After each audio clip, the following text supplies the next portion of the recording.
It was Rwanda, it was Kigali, it was Kagame who killed our... N'Urwanda, ni Kigali, ni Kagame wishe abasirikare bacu. Ubufasha yahaye M23 n'uburyo M23 yitwaye nabi ku basirikare ba Afrika y'Epfo babikoze kuko bari bazi ko bafite ubufasha bw'u Rwanda. Ariko se kuki mushaka gufata u Rwanda nk'inshuti?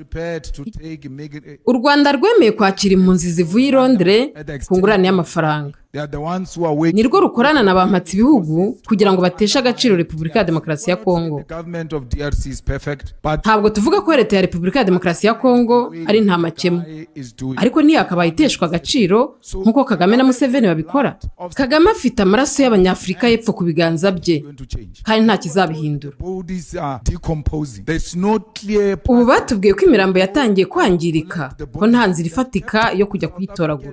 M23 yafashe ibirindiro bya Afrika y'Epfo, ariko nta muntu ubivuga mu buryo butaziguye.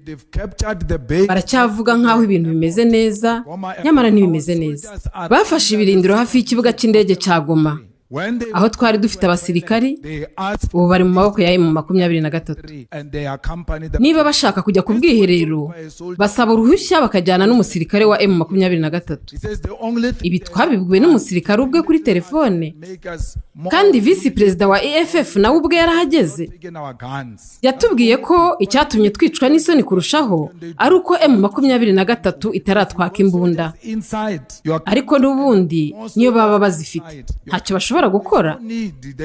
Warasa ugahunga kubera ko hari abasirikare imbere mu kigo n'abandi benshi hanze yacyo. Nta kintu bashobora gukora n'izo mbunda. U Rwanda rwarashe inteko ya Afrika y'Epfo. Nubwo twagabanyirijwe ingengo y'imari, dukomeje kohereza abasirikare hanze y'igihugu. Tugomba kubanza gukemura ibibazo byacu by'imbere mu gihugu. Bamwe bakomeje kuvuga ko twohereje indege z'intambara. Nta ndege n'imwe ihari. Kuva ejo bundi nta kintu kirahinduka. Twinjiye mu bukene kandi ntawe ubivuga kuko abari ku butegetsi bahishira ibibazo byabo. Iyo tuza kugira ubutegetsi butandukanye, amafoto y'abasirikare bafashwe ku ngufu yari kuba amaze kuzenguruka ku mbuga nkoranyambaga.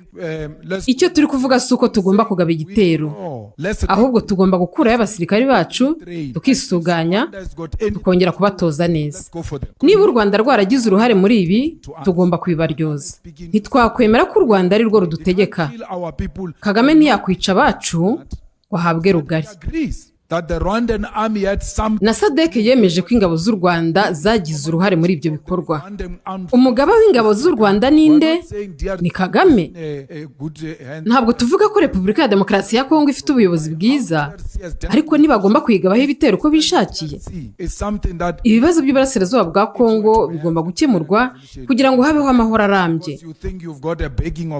Niba Kagame afashwa n'Ubufaransa n'ibindi bihugu bikomeye, akumva ko ashobora gusuzugura igisirikare kinini cya Afrika y'Epfo, aribeshya cyane. Yaradusuzuguye bikabije. Muri iki gihe ntidushobora guhita dukora ikintu kuko tutiteguye neza. Tugomba kubanza kugarura abasirikare bacu, tugaha icyubahiro imirambo yabo, tukisuganya. Akarasisi k'ingabo ku munsi wa State of Nation Address kari gakwiye kuba karahagaritswe. Kuki twakora akarasisi kandi twatsinzwe?